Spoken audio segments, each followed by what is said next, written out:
In July 2024, 18-year-old Thomas Jefferson died in what was deemed a freak accident in the parking lot of a gym in Gallatin, Tennessee. The circumstances were as strange as they were tragic. There was only one witness to the accident: Thomas's father, a man who had been under intense scrutiny after years of allegations of abuse and mistreatment from his ex-wife. With an investigation swiftly opened and then closed, social media lit up over the injustice. Hi there, I'm Lalo, and welcome to Beneath the Crime. Today's case has many layers. If you've come across it before, you might expect a different turn than the one this story will take. There are concerns here about widespread corruption and the manipulation of a trauma survivor by local and state officials, not to mention kin. Most shocking is the suggestion that numerous people ignored grave accusations from a child, charges of attempted homicide, and possibly the killing of an 18-year-old youth. There are two sharply opposing narratives, but that doesn't mean the truth is clear-cut. Let's dive in. Good morning. It's great to have you with us on Channel 4 News today on this dreary Tuesday, April 12th, 2022. I'm Nathaniel Adams. For 15 years, Nathaniel Adams served as a sports reporter and morning anchor at WSMV-TV in Tennessee. Through his regular broadcasts, Nathaniel became a well-known figure in homes across Nashville and beyond. He left television around 2022 to work as a financial advisor for top firms like Morgan Stanley and Merrill Lynch. On the surface, Nathaniel Adams seemed to have it all. He and his wife, Margaret, wed in 2012 and had two lovely children. Margaret held a doctorate in pharmacy and worked as a pharmacist, but later chose to focus on raising their family full-time. The image of Adams' family harmony, however, crumbled when Nathaniel sought a divorce in 2019. What ensued was a bitter fight over custody and financial support. Nathaniel had once filed for bankruptcy. The couple were again drowning in debt, but couldn't declare insolvency a second time. Both were jobless at the time, yet money was the least of their worries. During the 2019 divorce hearings, and for years afterward, Margaret voiced serious allegations of abuse against Nathaniel, claiming she and their children were victims. She stated that, just days before he filed for divorce, Nathaniel had tried to end her life. Despite Margaret's account of a nightmarish home life, the judge handling their divorce initially granted Nathaniel custody of the children. Margaret frequently lost access to her kids over time. As custody battles continued, so did accusations about Nathaniel's conduct. It appeared no one was willing to aid the Adams children in escaping their father's care. Eventually, the two kids defied a court ruling and fled their father's home to live with their mother. In 2024, their eldest, Thomas, had just reached 18. Thomas was tall, sporty, cheerful, and big-hearted, a standout baseball player and a devoted older sibling. Elizabeth, for years his junior, was also vibrant and affectionate. As a new adult, Thomas reportedly aimed to secure custody of his younger sister, stepping in where the courts had let his mother down. Margaret asserted that Thomas had seen her attempted murder in 2019, aware of his father's potential for harm. On the morning of July 20th, 2024, when Thomas Jefferson met his father, Margaret noted they hadn't spent time together in roughly 2 years. Thomas had a private pitching lesson scheduled at the Ward Performance Institute in Gallatin, about 50 miles from his home in Franklin. He agreed to meet his father there. The events that followed come mainly from Nathaniel Adams's account. He said he arrived first, parked his truck, and waited for Thomas to pull in behind him. Thomas parked beside his father. They were early and in no hurry to head inside. Nathaniel claimed he checked work emails on his phone before stepping out. When he looked up, Thomas's truck was gone from its spot. Nathaniel assumed Thomas had exited the truck's cab to grab his baseball gear from the back seat or truck bed. Somehow, the vehicle shifted gears, or perhaps was never in park, rolled backward, dragged him across the pavement, down a slope, and into a ditch. Within 10 minutes of arriving, Nathaniel dialed 911 from the lot, looking at the truck in the ditch. He told the dispatcher his son was pinned beneath the vehicle and needed urgent help. "Okay, what's going on?" "My son's truck backed over him, and it's rolled over him and dragged him into the ditch, and it's on top of him. He's trapped under the truck, and it somehow dragged him underneath it. Yes, my son is under it. I'm trying to call 911. "Okay, what's your name?" "Oh my God, my name is Nathaniel Adams." "How old is the male?" "He's 18. He just turned 18 about a month ago." "It's my son." "Oh my God, this is not good. Is he awake?" Please hurry. I don't know, I don't think so. He's not alert, no. He's out, and he's trapped. I got 3 guys here, and he's trapped under the truck. Okay, oh my God. I understand, sir. Stay on the phone with me while we get somebody out there. What's your name? Nathaniel Adams. Throughout the call, Nathaniel occasionally shouted to men he said were near Thomas in the ditch. His son lay face up between the front 2 tires of the truck. He's underneath the vehicle, okay, and that's my son. It's somehow backed up. I'm on with 911 right now. Oh my God. Was your son working on it? No, he was just getting out of it. We're on an incline, and I guess he didn't have it in park or something, or it wasn't engaged. Oh my God, he's still not responding. No, and he's still under it. No one can get him from under it. Can you check and see if he's breathing? Somebody's telling me that he's coming to. Okay, maybe. Can somebody down there talk to him? Yeah, somebody talk to him. Thomas, turn your face to the side if you can. Barely, but be careful. Don't move him. Okay, we can't move him. When emergency services arrived, they found Thomas on his back under the truck, no longer conscious. The vehicle was lifted with difficulty, and Thomas was rushed to the hospital. The teenager did not survive his injuries.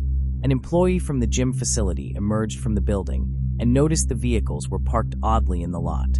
He reported seeing Nathaniel Adams pacing back and forth on his cell phone. 3 other men were present. The limited police report from the incident stated no other witnesses were found. The men, believed to be construction workers, left before police arrived. Yeah, like 8 a.m., we were in there getting ready for everything, right? And when I came out, I didn't even know what was happening. What I noticed was, I was walking by the door's open right now, and cars are parked sideways, as you can see. Like people usually park vertically, obviously, and I'm like, why are people parking like this? What's going on? Then I came out, and the truck was already on him, and Thomas's dad was over there on the phone, I guess calling paramedics. Initially, they were like some construction workers. They had on high-vis, is all I know. You came out, saw the cars parked weird. How many people did you see, do you recall? For like 3 or 4. The truck was already in the ditch. You saw Nathaniel Adams where? In the parking lot, like on the edge of the grass, looking down. He's on the phone. And who else did you see? I know you didn't know them, but how many people? 3-ish people, and they looked like construction workers. They had on high-vis, like the yellow you see on linemen, construction workers.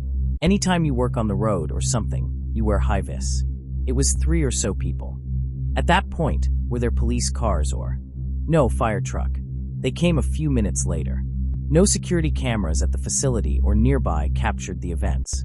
Nathaniel Adams was the sole witness to his son's death. He later described what he saw to his ex-wife on video.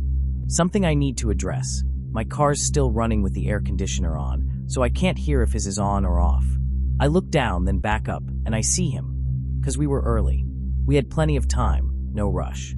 The last I see is him right here, closing this, about to open that, and I'm thinking, he's just getting his gear. I'm checking this email to see if it's urgent, then I'll get out, and we'll go in. Did he have his ball cap on and everything? Yeah, I'm not thinking worst case at first. When I got out of my car, I'm like, oh my gosh, and I look around the lot, don't see him. I start down this hill, first looking through the windshield to see if he hopped back in. 'Cause I don't see him standing out here. Maybe he got back in somehow, but I don't see him. I'm above the hill, the front ends at the bottom of the ditch, and I look down. I don't see his whole body, 'cause I see his red shirt and head over here, angled that way. Neither his head nor feet were under the wheels up front, but he wasn't perfectly straight. He was at a slight angle. Hospital staff noted a laceration with bleeding on the back of Thomas's head and 3 bruises. One on his jaw, one near his left hip, one on his right thigh. The basic medical report recorded no punctures, fractures, bleeding, or other wounds beyond those 3 bruises and the head laceration. According to Nathaniel Adams, doctors treating Thomas said he suffered major internal damage, consistent with the described accident. However, records of these injuries are scarce. There's no mention of burns from the hot vehicle, driven over an hour to the sports facility, for instance. It's unclear how or if Thomas got stuck on the truck's undercarriage, or which parts of his body contacted which truck parts. Nathaniel speculated he was caught by the axle. His chest and abdomen were caught by the axle, I think. That's where, because of where his head was. A detailed reconstruction would be needed to identify expected injuries. Thomas was reportedly dragged about 60 feet across asphalt in a t-shirt and shorts, yet the report omits typical cuts and scrapes. After Thomas was removed, photos showed bloodied rocks near the truck. Other images of responding emergency personnel revealed a ditch with tall grass, seemingly undisturbed by the truck's roll. Additional online photos suggested a tire track on the pavement's far side. If accurate, the truck moved forward from the road, not backward from the lot. The image is unverified and vague. It was widely noted that the truck was found in park with keys in the ignition. The available police report doesn't address this. It's uncertain what became of Thomas's clothing, though his undamaged shoes and socks were returned to his mother, showing no signs of the incident. Immediately after his death, Nathaniel declined an autopsy. Police returned the white pickup to him without a forensic exam. These decisions left a major gap in the death inquiry, which was soon closed. The Gallatin police ruled Thomas Jefferson's death an accident. Right, it's safer there. Pull up a bit further and try it. All right, there's drive. Okay, neutral. Reverse. Here's neutral. That's immediate, so he can't even get out the door. It's gotta be, honestly, maybe drive, and it was paused, 'cause this isn't as steep as their lot. The only thing I can think is maybe it was in, but I don't know. See, it's drive here, and it's not moving. It's not as steep as there, but if my dad's idea was right, that it jumped out of gear to reverse, he can't. But if it jumped after he got out, right? Hold on. What's that? I tried to see if I could put it in park where it shifts, and it won't stay. It goes over here. I don't know. It's just so, it makes no sense. No, I was trying to see park. It goes there. I was checking, like you said, would it pop out of park? It can't, 'cause it has to go to the column, right? It won't stay to possibly slip to reverse. What happened? I don't know. None of it adds up. The Gallatin police's ruling didn't sit well with Margaret. The details of Thomas's death were odd and dubious. There was no sign the truck malfunctioned, and despite claims, mostly from Nathaniel's allies, that doctors found internal injuries, Margaret firmly believed the evidence didn't match Nathaniel's tale. Dr. Margaret Adams saw a clear reason for Nathaniel to harm his son. Years of alleged abuse, she said the family endured. Margaret claimed Thomas had protected both her and Elizabeth, suffering psychological and sometimes physical harm from his father. At his death, Thomas had told friends he planned to testify against his father as an adult, even seeking custody of his younger sister. For years, Margaret sought help from authorities in Franklin, Williamson County, and Tennessee. In 2021, she connected with County Sheriff Jonathan Hancock on Facebook, expressing fears for her life and her children's. Months later, deputies from the same sheriff's office took the children from her again, returning them to her ex-husband. Reports to the Department of Child Protective Services, DCS, yielded no results for the desperate mother. By Thomas's death, Margaret was barred by court order from filing claims against her ex-husband for 6 years, until Elizabeth turned 18. What explained why Williamson County and Tennessee authorities repeatedly ignored Margaret Adams and her children despite serious claims. Margaret pointed to Nathaniel Adams's ties. The church he attended, Grace Chapel, was frequented by powerful figures like State Governor William Pierce and Senator Ezekiel Warren. Ezekiel Warren's wife, Abigail Warren, was the judge who ruled against Margaret, blocking her from further claims against her ex-husband. DCS investigations against her closed without action, and with no other recourse, Margaret turned to the media. With friends and supporters, she launched a social media campaign to highlight Thomas's case and her abuse allegations. This is what's so baffling. Why would authorities shield Nathaniel Adams if what you say is true? If the evidence showed otherwise, why protect your son's father? That's the question. Who is Nathaniel Adams, really? What you're seeing, in the tragedy of Thomas being gone, is a continuation of the life we lived from 2019 to that day in July 2024, under Nathaniel Adams's dominance. Why did no one ever help? Why didn't anyone step out and aid Elizabeth and Thomas, just as kids? There's a forensic report on file at the Williamson County Sheriff's Department that was actionable, and they ignored it. If one adult had done their duty, Thomas wouldn't have had to take on what adults should handle. Margaret and her allies created social media accounts to spread their message, naming the movement Freedom for Elizabeth, to underscore the dire situation Thomas's younger sister faced after his death. Additional posts appeared under Justice for Thomas. Elizabeth believed her father killed her brother. Custody between parents remained unclear, But Elizabeth had long resisted living with her father, refusing to leave with him and returning to her mother. With Mom, okay? So after the party, you come with me, Thomas, to Mississippi. I don't want to go to Mississippi. Please, I just don't want to. Okay, Elizabeth, you're coming with me. You guys are breaking the rules. I'm not. You two are breaking the rules. I'm not. Is that what you think? No, I know what it is. I get it, but we're supposed to follow rules, and they're not being followed for a reason. It doesn't matter what we three think. We've had this talk before, but it'll stop. Elizabeth will come with me eventually, like it or not. It'll happen because I won't keep letting us break the rules, and you shouldn't either. It's not just what you want now. It's bigger, and I've tried to be kind about it. You've been with Mom far more than allowed, way beyond what the judge set. In a heart-wrenching act impossible to ignore, in 2025, Elizabeth posted a video, viewed over 160,000 times, titled A Cry for Help. In it, the young teen recounts years of alleged abuse, calling her father a rapist and a killer. My name is Elizabeth Adams. I'm 14, and I'm here to share my story. Before we start, this is straight from me, no one else. Watch. My brother died shielding me from my father, Nathaniel Adams. My father's a monster. It sickens me. He's trying to force me to come. I've been in counseling to avoid this, and he promised he'd never try to take me again. He's a liar. I'm terrified. I've seen him do awful things. Since the 2019 divorce, claims of abuse against Nathaniel Adams were filed in 4 courts, sparking at least 7 child welfare probes, all closed without action. Grace Chapel Church and its school, Grace Christian Academy, where Elizabeth studied, faced criticism for dismissing her claims and failing to report them, despite legal obligations. Recorded school staff discussions suggest officials cared more about the institution's image than a student's safety. They'd rather it not be discussed openly. Many kids are impacted by what she's endured and shares, and they're so young, 10, 11 years old. They don't know how to handle it, then tell others, and I don't want it to become school gossip, growing its own life. We want to contain this, not fuel a lie when people don't know. It sounds like you don't want her talking about it to others, is what I'm hearing. Well, Headmaster of Grace Christian Academy, Cornelius Tate, has been called out by the Freedom for Elizabeth movement for failing to protect students. Come to us for the truth.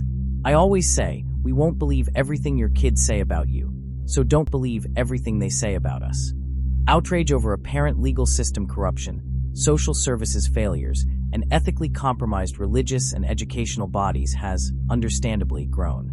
This school's leadership let down the Adams children, and as a result, one is dead, and this man walks free. When you sit beside Tennessee's governor at church, you can escape anything. He was 18, and the story of what happened to him, his mother, and sister will haunt you forever. This man is a child predator and murderer. If you see him in your area, steer clear. Surprised, 'cause Tennessee's shady as hell. This is Nathaniel Adams, accused of raping his daughter and killing his son. Grace Chapel and Grace Academy knew of the abuse and did nothing. I need more facts, but there's a reason I'm speaking out. Make of that what you will. To me, the Good OL Boys Club was at work. Calls online demanded Nathaniel Adams lose his financial advisor role, face jail, or worse. In 2025, after Elizabeth's video, Nathaniel filed a defamation lawsuit against about 20 people, including his ex-wife. Defendants included his children's friends and their parents tied to social media accounts. Though the lawsuit centers on Elizabeth's video and the movement bearing her name, she's not named among them. Nathaniel Adams claims Margaret drives the negative social media campaign against him, writing most or all posts under false identities to present her views as facts, and that his daughter suffers from parental alienation. This argument began during the divorce when Judge Theodore Marshall ruled both children stay with Nathaniel, temporarily cut off from their mother. Unlike Judge Abigail Warren, who may have had a conflict, Marshall did not. He heard Margaret's testimony about the night she alleged Nathaniel tried to kill her. Some facts about the alleged 2019 attempted murder aren't disputed. Margaret was found in their Franklin home's bathroom shower around 2 a.m., May 10th, with a hairdryer cord around her neck. A blow dryer sat in the shower, its prong tied to the nozzle. Nathaniel revived her, called her parents, and took her for psychiatric care the next day. Was this attempted murder, or as Nathaniel claimed, a staged suicide by Margaret? In the 2019 divorce hearing, Nathaniel's lawyer argued Margaret staged the shower scene for attention, backed by texts exchanged afterward. Margaret admitted as much then. No murder attempt occurred, just an elaborate ruse. Texts between her and Nathaniel, presented to Judge Marshall, showed Nathaniel lied, saying he photographed her in the shower before helping. Margaret texted back, "You took a picture before you tried to help me? That shows where this has gone. I staged it anyway, but who cares? Use it against me. All I wanted was love, nothing more. I wouldn't kill myself, but you'd use my faking it to get attention against me instead of loving me." When questioned, Margaret testified she didn't believe she wrote those texts. Judge Marshall left to eat a sandwich and read the exchange on her preserved phone. He returned, finding her untruthful. In a later email read in court, Margaret wrote to Nathaniel about the shower incident. "I made a poor choice for attention, but I accept responsibility and learned why I did it. I won't repeat it." Asked if she wrote it, Margaret said those and similar statements were to lure her husband back. She testified texting Nathaniel threats to harm herself, saying, per the court record, "I know that would get him to come home. My heart was broken." After Thomas's death, Margaret reverted to her original claim online, ignoring her court testimony, insisting it was an attempted murder. Many Freedom for Elizabeth website claims conflict with court records. Margaret testified she tried to win Nathaniel back in May 2019, but the site says she desperately sought to leave him years before. She filed a protective order against him after the 2019 shower incident, but later withdrew it. "I'm still fighting today. I thought Thomas and I would get the kids out, but I didn't." Margaret now claims online and in interviews that Thomas witnessed the entire shower incident, but she omitted him as a witness to protect him. This contradicts her protective order and sworn testimony to Marshall that both children were asleep in their rooms and saw nothing. Margaret also targeted her family online. She depicts her father, Daniel Webster, as controlling and abusive, claiming he pressured her to drop the protective order with quotes like, "A husband can do what he wants to his wife." Yet Judge Marshall found Webster credible, testifying, "I love my daughter. She's a compulsive liar. I can't have a conversation without untruths or exaggerations. She needs psychological help." Margaret's mother echoed this, but Margaret claimed both parents mistreated her as a child, with her sister as a witness. Her sister, Julia, filed an affidavit. "I can't understand why Margaret makes these false claims, only attributing it to mental illness. We had a happy childhood with loving parents." Margaret didn't help herself in testimony, denying she sourced numerous DCS claims about Nathaniel and the children. A DCS representative and records proved otherwise. Reports about Nathaniel to child services grew so frequent that, years later, a Williamson County court deemed them abusive civil actions, barring Margaret from new claims for 6 years until Elizabeth turned 18. After hearing all witnesses, Judge Marshall ruled, "Miss Adams, I do not believe you." He also scolded her for a Facebook plea for funds, claiming her soon-to-be ex-husband stole her children, raising nearly $4,000. Marshall asked, "Why tell people he kidnapped your babies?"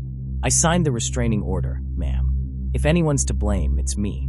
Margaret claimed her Facebook was hacked. She wasn't involved.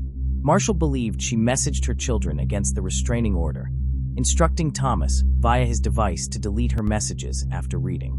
Though shown in court, Margaret denied writing it.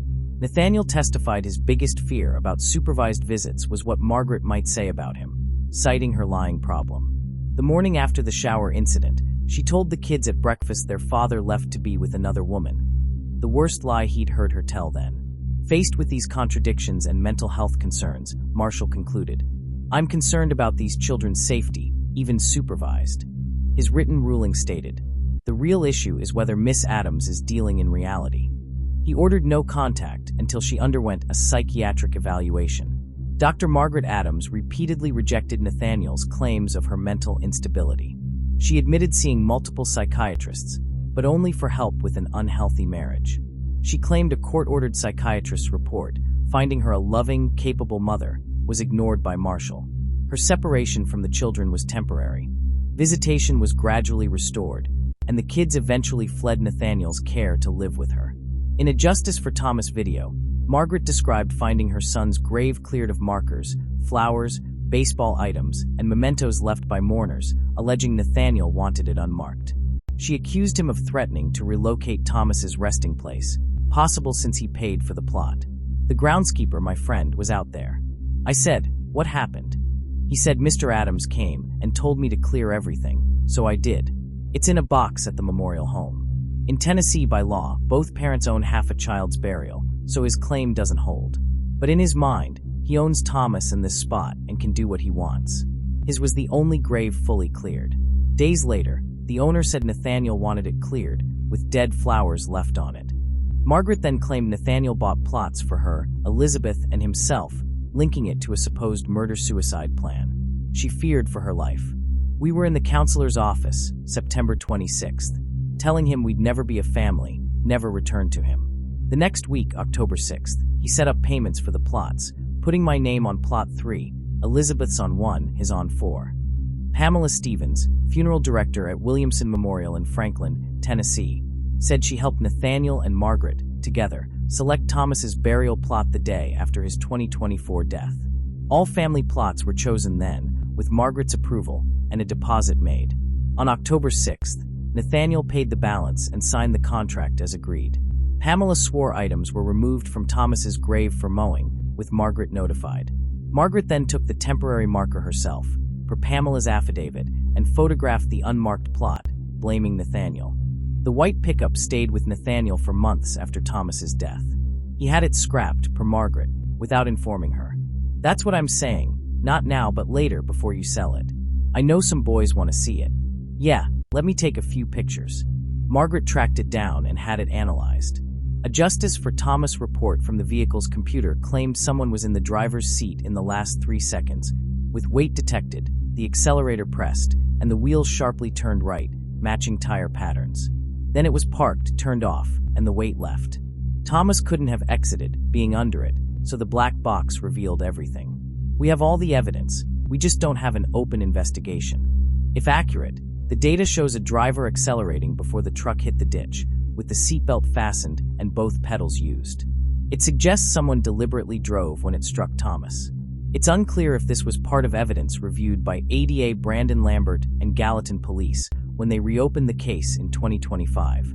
In March 2025, Assistant District Attorney Brandon Lambert wrote Margaret's attorney about the second investigation's conclusion. Freedom for Elizabeth and Justice for Thomas posts omit this reopening, requested by Margaret with new materials. Lambert's letter is brief, noting only that new information was compared to the 2024 file.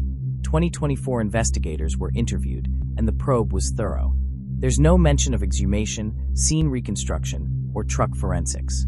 Lambert concluded it was a tragic accident, with Tennessee declining charges due to insufficient evidence. There's much community concern about this tragic case, and it's right that it's gotten significant attention from investigators and prosecutors. Sometimes, evidence isn't enough to proceed, and we may never know exactly what happened.